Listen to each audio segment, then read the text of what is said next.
Mapapansin nyo, over na over ako. So, itong pagpasok ng winter, umatake na naman yung sinus headache ko at talaga namang nagpapahirap talaga to sa akin. Hindi lang pag winter, kapag merong saradong lugar, as in sarado, pag naka-aircon kayo or naka-heater kayo, hindi ako makahinga. Kumbaga yung ilong ko nai-irritate kasi masyadong dry yung paligid. So, isa sa mga remedy na gagawin ko is magsukob ako para mag-moist yung nasa loob ng ilong ko. Kasi every time na sumasakit siya, umaabot siya hanggang sa ulo. Pag mag-blow ako ng ilong ko, grabe yung sakit sa ulo. Kaya sumasama yung aking pakiramdam. So, samahan niyo ko magsukob. Meron ako dito mainit na tubig na meron siyang konting asin. Kasi sa pharmacy, sarado kanina, hindi ako makabili ng nasal spray or nasal congestion spray. Yun yung ini-spray ko sa ilong ko para hindi siya mag-dry, mag-moist. Napaka-sensitive. Diyos ko.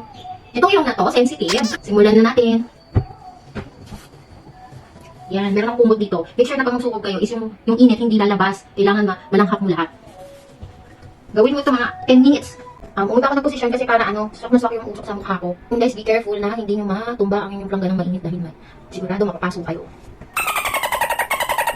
2,000 years later. So, ayan. Natapos na.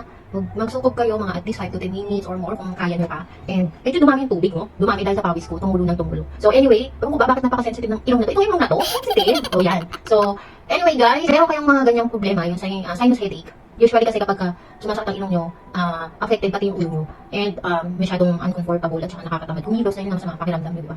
So, ginawa ko tong home remedy na to dahil nga wala akong gamot dito. Kung nakakaranas kayo ng ganito, make sure na meron kayo mga gamot para sa inyong ilong, nasal spray, or kung ang kwarto nyo isaradong-sarado dahil naka-aircon kayo, naka-heater kayo, and medyo dry ang paligid, make sure na meron kayong humidifier. Ayan, umorder na ako ng humidifier.